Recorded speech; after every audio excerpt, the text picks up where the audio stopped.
Welcome guys. Today I have for you a Landis 1R. This machine is wired for 440 volts and we'll just get right into it. Starting off with the machine start or our hydraulics. And then from there we could do a couple other things.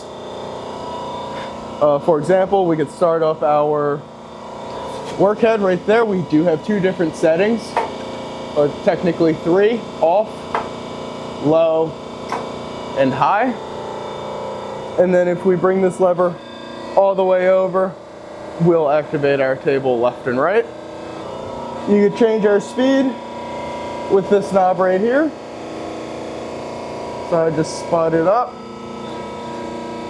Oh, that's a little loose. Do want to make sure your dogs are tight for our reversal.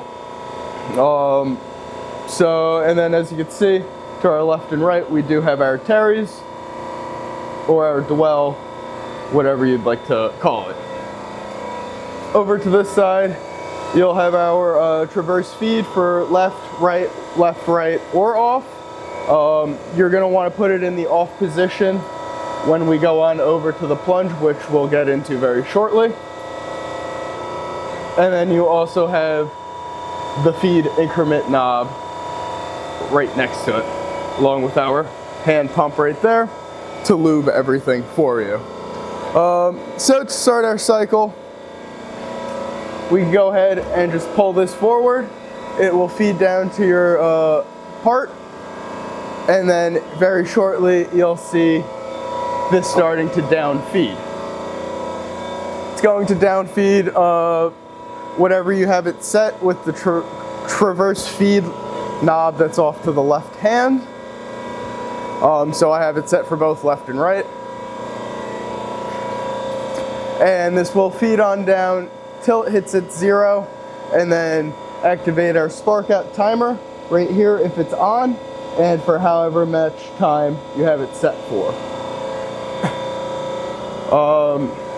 So as this is feeding, I'd like to mention this is a universal machine to where you can add a ID attachment. You just bolt it on right here, along with a new guard and an extra set of belts. They both run off of the same drive, if I'm not mistaken. And then that's what this little knob is for. You can switch it on over to internal or external. With that being said, let's get our wheel started. Very quiet spindle. And this head also does rotate. There is a nut underneath right here that you'll just crack open, and then you can spin it freely. Just gonna open this feed up just a little bit, speed up the process.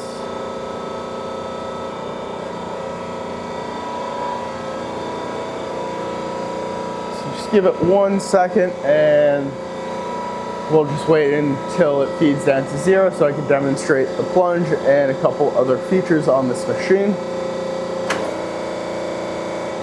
And that was the spark out and the return of the head.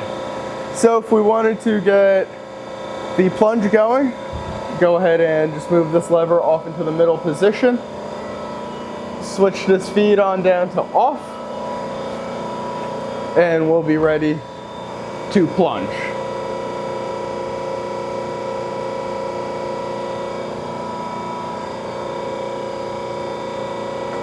Just give it a second and it will go. I do have it open a lot, so let me just close that up for you. And we'll do that one more time. So you just gotta give it 1 second, and then it will start to do its plunge feed.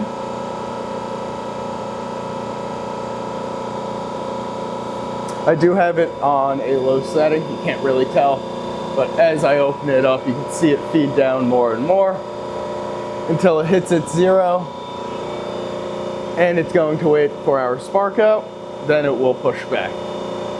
Just give it 1 second, just like that. So another feature I'd like to mention is based on this hand wheel, if we want to bring it in a little bit closer.